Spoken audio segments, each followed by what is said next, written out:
കാട് കയറിയ വാർത്ത. സിനിമാ ചിത്രീകരണത്തിനിടെ കാട് കയറിയ നാട്ടാന പുതുപ്പള്ളി സാധുവിനെ കണ്ടെത്താൻ തെരച്ചിൽ തുടരുകയാണ്. വനംവകുപ്പിന്റെയും RRTയുടെ നേതൃത്വത്തിലുള്ള 50-അംഗ സംഘമാണ് തെരച്ചിൽ നടത്തുന്നത്. തടത്താവിള മണികണ്ഠൻ എന്ന ആനയുടെ കുത്തേറ്റ് ഇന്നലെയാണ് പുതുപ്പള്ളി സാധു ഉൾക്കാട്ടിലേക്ക് ഓടിക്കയറിയത്.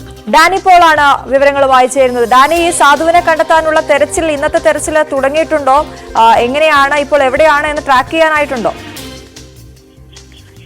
ഇന്ന് രാവിലെ 6 മണി മുതൽ തന്നെ തെരച്ചിൽ തുടങ്ങി.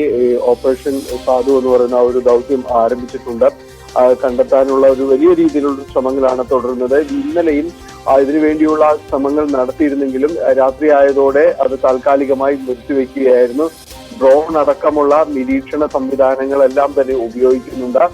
റിസർവ് ഫോറസ്റ്റിലേക്കാണ് ആന കയറിപ്പോയത്. ഈ വന്യമൃഗങ്ങളെ നിരീക്ഷിക്കാനായിട്ട് ഏർപ്പെടുത്തിയിട്ടുള്ള ക്യാമറ സംവിധാനങ്ങൾ കാടിനകത്തുണ്ട്. അപ്പോൾ അത്തരം സംവിധാനങ്ങളെല്ലാം തന്നെ പരിശോധിച്ചിട്ടുണ്ട്. ആനയെ ഏതാണ്ട് ട്രാക്ക് ചെയ്തിരിക്കുന്നു എന്നത് തന്നെയാണ് ഇതിൽ നിന്ന് ലഭിക്കുന്ന അനൗദ്യോഗികമായ ഒരു വിവരം. കാരണം ഈ ക്യാമറകളിൽ ആന കാട് കയറുന്നതിന്റെ ദൃശ്യങ്ങളെല്ലാം തന്നെ പതിഞ്ഞിട്ടുണ്ട്. അപ്പോൾ അതുകൊണ്ട് കൃത്യമായ രീതിയിൽ തന്നെ ആനയെ വൈകാതെ തന്നെ പൂർണ്ണമായും ലൊക്കേറ്റ് ചെയ്യാൻ കഴിയും എന്ന് തന്നെയാണ് ലഭിക്കുന്ന വിവരം. ആന പാപ്പാന്മാര്, അതിന്റെ ഉടമസ്ഥർ, ഇവരെല്ലാം തന്നെ ഈ സ്ഥലത്തേക്ക് എത്തിയിട്ടുണ്ട്. കൂടുതലും ആനപ്പാപ്പാന്മാരെ കേന്ദ്രീകരിച്ചുകൊണ്ട് നാട്ടാനയാണ് പരിശീലനം സിദ്ധിച്ചതാണ്. അതുകൊണ്ട് തന്നെയും കണ്ടെത്തുക, തിരിച്ച് കൊണ്ടുവരിക, അനുനയിപ്പിച്ച് കൊണ്ടുവരിക, അതിന് വലിയ രീതിയിലുള്ളൊരു ബുദ്ധിമുട്ട് ഉണ്ടാകില്ല എന്ന് തന്നെയാണ് കരുതുന്നത്. പക്ഷേ അപ്പോഴും കാട്ടാന വ്യാപകമായി ഇറങ്ങുന്ന പ്രദേശമാണ്. നമുക്കറിയാം, നമ്മൾ തന്നെയും പലപ്പോഴും ഈ കോതമംഗലം പരിസര പ്രദേശങ്ങൾ, ഇവിടങ്ങളിലെല്ലാം തന്നെയും ഈ കാട്ടാന ശല്യത്തെക്കുറിച്ച് പലപ്പോഴും തന്നെ വാർത്തകൾ നൽകിയിട്ടുണ്ട്. അപ്പോൾ അത്തരമൊരു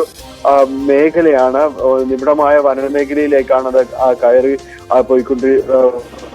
അവിടെയുള്ള പ്ലാന്റേഷൻ കടന്ന് ചതുപ്പ് കടന്ന് നേരെ അത് കയറുകയായിരുന്നു. അതുകൊണ്ട് അത്തരത്തിലൊരു ആശങ്ക പരക്കെ എല്ലാവരിലും നിലനിൽക്കുന്നുണ്ട്. കാട്ടാനകൾ വിഹരിക്കുന്ന ഒരു മേഖലയാണ്. അതുകൊണ്ട് എന്താണ് ഒരവസ്ഥ എന്നെ സംബന്ധിച്ച് പൂർണ്ണമായും അതിന്റെ ഒരു ആരോഗ്യസ്ഥിതി എന്താണ്, പരിക്കേൽക്കാനുള്ള സാധ്യതയുണ്ടോ എന്നത് അടക്കമുള്ള കാര്യങ്ങൾ വലിയ ആശങ്ക നിലനിൽക്കുന്നുണ്ട്.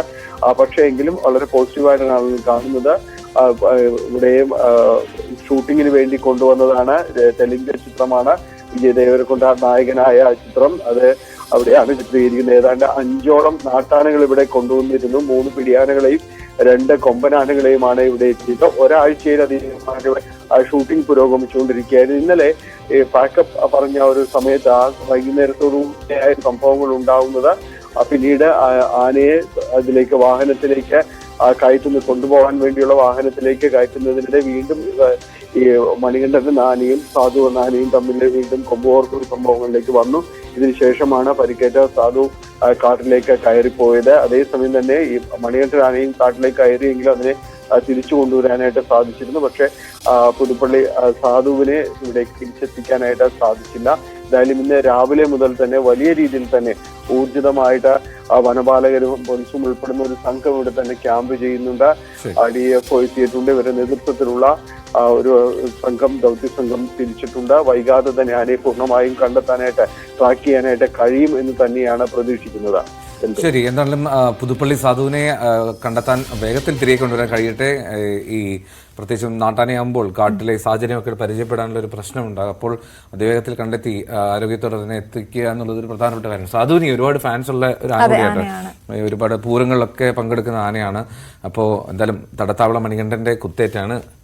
പരിക്കെത്രയുണ്ടെന്ന് പോലും അറിയില്ല എന്നുള്ളതാണ്. പരിക്കേറ്റിട്ടുണ്ടോ എന്നുള്ളത് നമുക്ക് അറിയില്ല. രണ്ടാനേയും കാട്ടി കയറി. പക്ഷേ മണികണ്ഠനെ കണ്ടെത്താൻ ഇന്നലെ തന്നെ കഴിഞ്ഞു എന്നുള്ളതാണ്. അപ്പൊ എന്തായാലും വരും മണിക്കൂറിൽ നമ്മൾ അതിന്റെ അപ്ഡേഷൻസ് പ്രേക്ഷകരിലേക്ക് എത്തിക്കാം. നമ്മളിപ്പോൾ വീണ്ടും ഒരു